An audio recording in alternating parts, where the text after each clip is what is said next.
ہے۔ اللہ اکبر۔ حضرت ابراہیم بن ادھم شہر مکہ سے باہر نکلتے ہیں، حرم شریف سے باہر نکلتے ہیں، باہر نکل کر کیا دیکھتے ہیں؟ کیا دیکھتے ہیں کہ کعبہ آگے آگے چل رہا ہے، رابعہ بصریہ پیچھے پیچھے چل رہی ہے۔ حضرت ابراہیم بن ادھم سے رابعہ بصریہ پوچھتی ہے، اے ابراہیم بن ادھم، یہ حیرانی کی کیا بات ہے؟ یہ پریشانی کی کیا بات ہے؟ یہ تعجب کی کیا بات ہے؟ تم بھی گھر سے چلے تھے، میں بھی گھر سے چلی تھی، تمہارا چلنے کا انداز تو بڑا نرالا تھا، تم چلتے جاتے تھے اور ہر ہر قدم پر دو دو رکعت نماز شکرانا ادا کرتے جاتے تھے۔ لیکن ابراہیم بن ادھم جو کعبے کی محبت میں چلتا ہے تو وہ اس کا پہنچنا کعبہ ہی تک ہوتا ہے، اور جو کعبے کی محبت میں چلتا ہے کعبہ ان کے استقبال کے لیے پہنچ جایا کرتا ہے، کعبہ ان کے استقبال کے لیے پہنچ جایا کرتا ہے۔ حضرت ملت اسلامیہ اسی کو سرکار اعلیٰ حضرت فرماتے ہیں کہ حاجیوں آؤ شہنشاہ کا روزہ دیکھو، کعبہ تو دیکھ چکے، کعبے کا کعبہ دیکھو،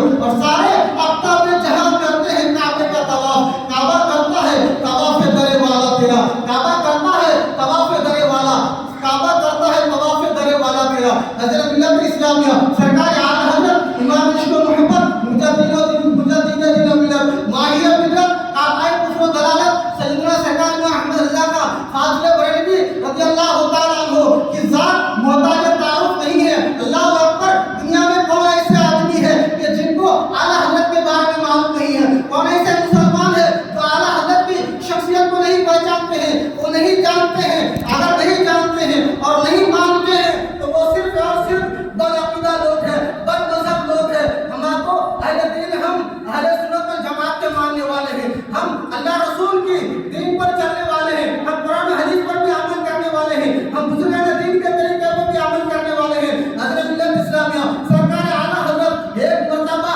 حج کے لیے چلتے ہیں، حج کے لیے چلتے ہیں، اور ساتھ میں ان کی والدہ محترمہ بھی ہے، ساتھ میں سرکار احمد رضا کی والدہ محترمہ بھی ہے، آپ کی امی جان بھی ہے، مگر دور حاضر کی طرح سے کوئی پلین کا انتظام نہیں تھا، کوئی ہوائی جہاز کا انتظام نہیں تھا، بلکہ پانی جہاز سے چلا کرتے تھے، پانی جہاز سے سفر ہوتا تھا، اور پھر کئی دنوں کے بعد، کئی مہینے کے بعد حرم کعبہ تک پہنچتے تھے۔ سرکار اعلیٰ حضرت امام عشق و محبت بھی کشتی کے ذریعے سے حج کرنے کے لیے چلتے ہیں، چلتے چلتے کشتی بھور میں آ گئی، کشتی بھور میں آ گئی، طوفان میں آ گئی، کشتی غرق ہونے میں آ گئی۔ کشتی کے کمانڈر نے اعلان کر دیا، اے لوگوں، تمہاری جان اپنے اپنے قبضے میں ہے، تمہاری جان کے تم اپنے اپنی حفاظت کرو، کیونکہ کشتی بھور میں پھنس چکی ہے، کشتی بھور میں پھنس چکی ہے، کشتی کو کنٹرول کرنا مشکل ہے۔ تو سرکار اعلیٰ حضرت کی والدہ محترمہ سرکار اعلیٰ حضرت سے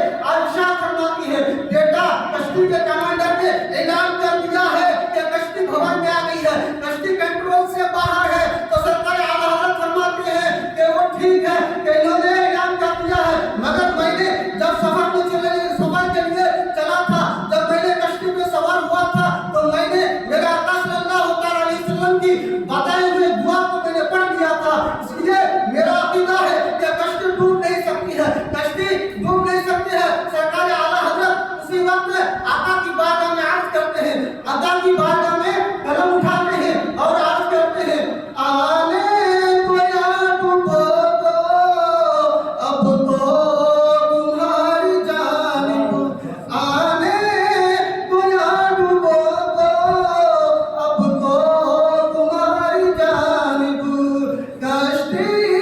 تمہیں پہ چھوڑی لنگر اٹھا دیے ہیں، کشتی تمہیں پہ چھوڑی لنگر اٹھا دیے ہیں، ان کی مہک نے دل کے گنچے کھلا دیے ہیں، جس راہ چل دیے ہیں کوچے بسا دیے ہیں، اور ان کا مثال کوئی کیسے ہی رنج میں ہو، ان کے مثال کوئی کیسے ہی رنج میں ہو، جب یاد آ گئے ہیں سب غم بھلا دیے ہیں۔ حضرت ملت اسلامیہ حضرت ابراہیم بن ادھم رحمۃ اللہ تعالیٰ علیہ کا، جن کا آپ نے نام سنا، جب ان کا یہ عالم ہے، اور حضرت رابعہ بصریہ کا جب یہ عالم ہے کہ کعبہ ان کے استقبال کے لیے پہنچ جاتے ہیں، تو جب ولیوں کے